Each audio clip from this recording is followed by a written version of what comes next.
Assalamu alaikum. Dear students, how are you? Hope you all are fine in your home. तो बच्चों, कल हमने जो पोएम पढ़ी थी टू स्लीप, ये लिखने वाला पोएट है विलियम वर्ड्सवर्थ। तो विलियम वर्ड्सवर्थ ने जो ये नज्म लिखी है बड़ी ही इंटरेस्टेड, तो इसी के आज हम टेक्सचुअल क्वेश्चन करेंगे। तो आप अपनी बुक्स खोल लीजिए बच्चों, ओपन योर बुक्स और पेज नंबर निकालो 96, ठीक है ना।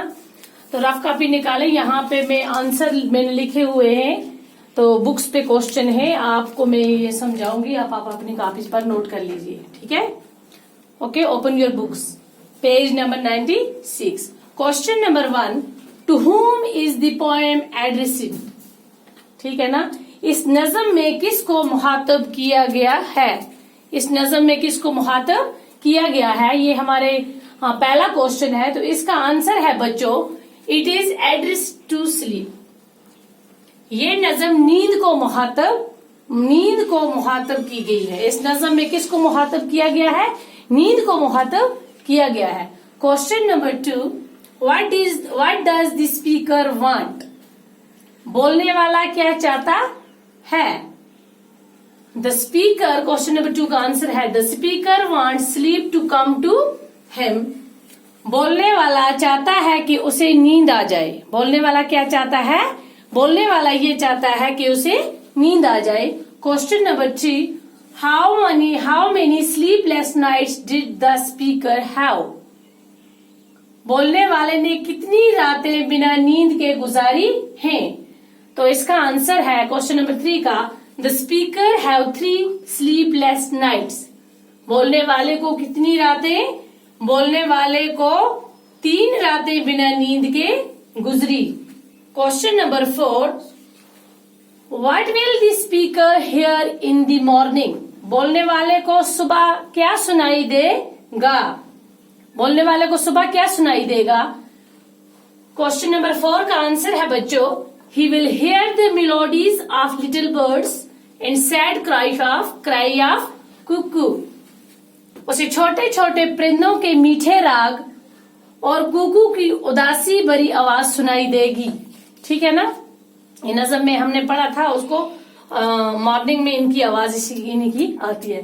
Question number 5, what are the qualities of sleep that the poet appreciates, नींद की वो कौन कौन सी हुसूसियात हैं जिनको शायर तारीफ करता है। नींद की वो कौन कौन सी हुसूसियात हैं शायर ने इस नज़म में उनकी तारीफ की है। तो क्वेश्चन नंबर 5 का आंसर है बच्चों, sleep is the mother of fresh thoughts and joyous health, it is these qualities that the poet appreciates. नींद ताजा तसव्वुरात और मसरत बख्श सेहत की माँ है, यही हुसूसियात हैं जिनकी शायर तारीफ करता है। तो ये थे बच्चों हमारे question and answer of this poem. अब हम करेंगे इसका क्वेश्चन नंबर 6 जो हमारे पास है। क्वेश्चन नंबर 6 का आंसर हम करेंगे। ये है बच्चों, say whether the following statement are true और false, write the answer in the box provided.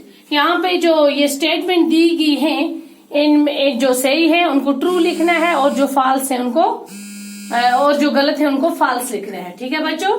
तो ए पार्ट है, a flock of sheeps hurriedly passed by, वो जो भेड़ों का झुंड था वो जल्दी से पास हो रहा था कि आस्ता आस्ता चल रहा था। शाबाश, आपने पोएम पढ़ी है, हाँ आप देख लीजिए पोएम को, फिर पीछे जाइए।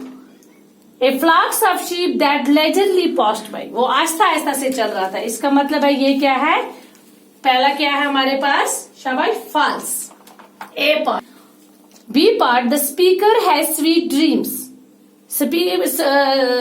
जो स्पीकर जो था उसको क्या आती थी, मीठी मीठी ख्वाबें आती थी, मत आती थी उसको, ठीक है। ये भी है हमारे पास। Hear the first cuckoo's melodies cry in the morning, वो जो स्पीकर था उसको कुकू की उदासी भरी है ना आवाज सुनाई देगी। सुबह अर्ली इन द मॉर्निंग उसको वही देती थी ना, ट्रू, ये सही है। इसको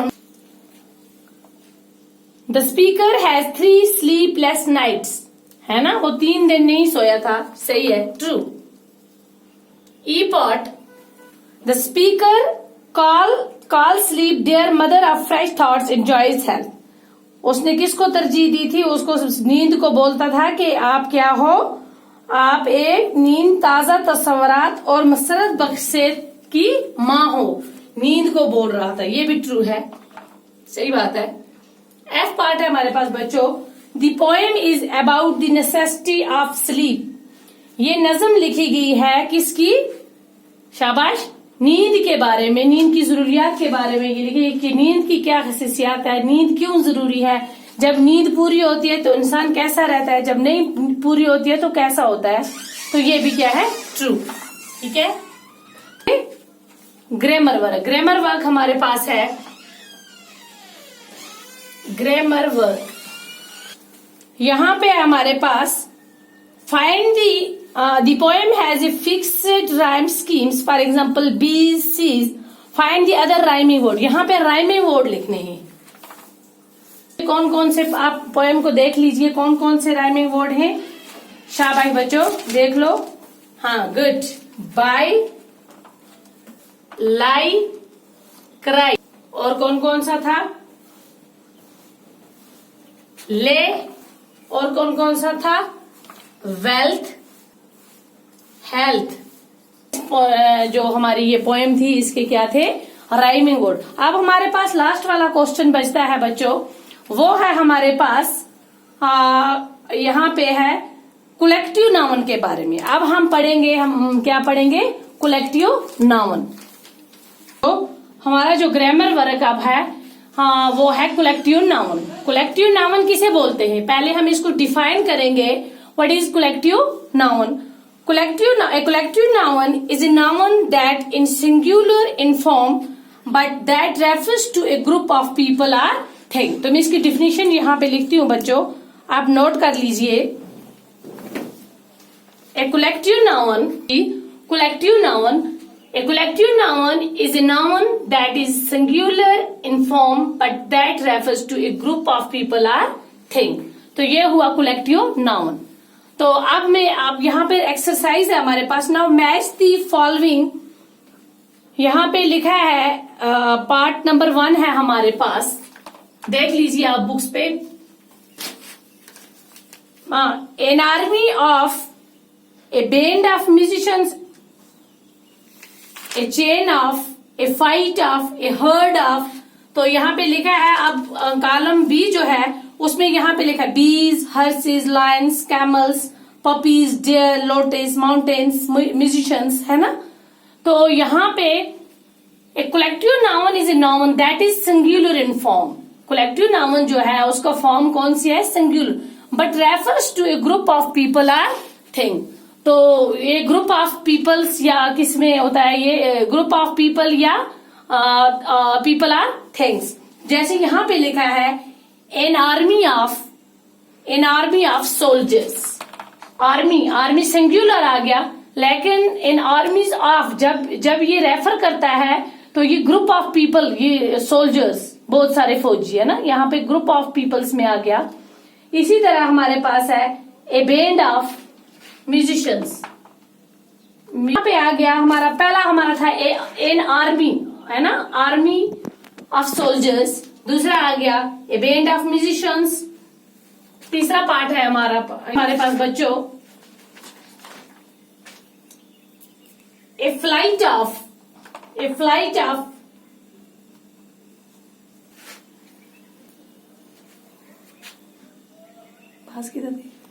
हमारा ए फ्लाइट्स ऑफ फ्लॉक्टिस, और फिफ्थ है ए हर्ड ऑफ डियर। पार्ट है हमारे पास ए लिटर ऑफ पपीज।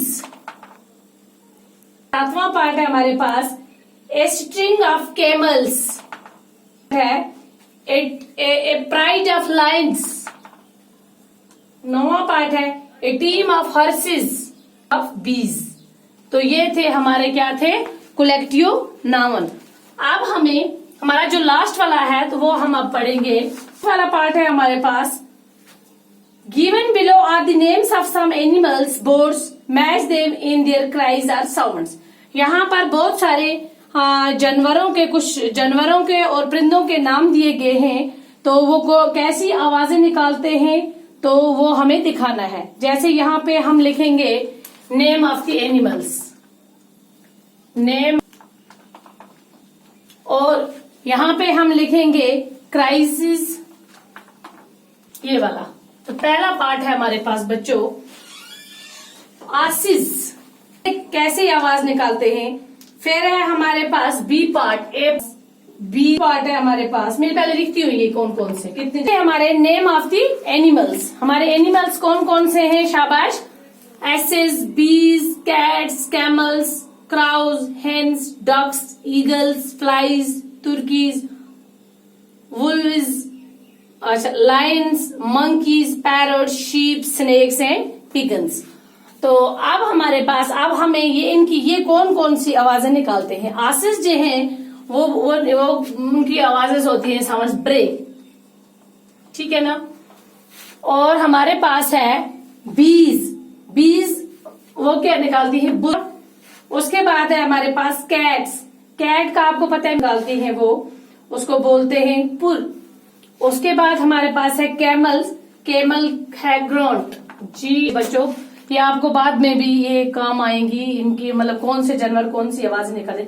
क्राउज का, हिन क्लॉक। उसके बाद हमारे पास डक क्वैक, ईगल्स क्राई, और है हमारा तुर्की वोवल्स होल, रोर की चैटर, सी एच है ना। उसके बाद पैरट, पैरट जो है वो तोते बातें करते हैं ना। उसके बाद शीप जो है वो ब्ली। उसके बाद है बच्चों स्नेक्स, हिस। लास्ट वन है हमारे पास पिगन, वो करते हैं पू। ये थे हमारे पास name of the animals and their cries and sounds. तो ये आप अपनी कॉपी पर नोट कर लीजिए बच्चों, तो और ये याद भी करना, कल मैं ये पूछूंगी आपको, ठीक है ना। तो ये था हमारा आज का ये जो टॉपिक था हमारा, ये पोएम टू स्लीप, इसके वो जितनी भी वो एक्सरसाइज थी, तो ये आज हमारा कंप्लीट हो गया। तो इंशाल्लाह कल नेक्स्ट वीडियो में हम कोई नया लेसन उठाएंगे, ठीक है। ओके।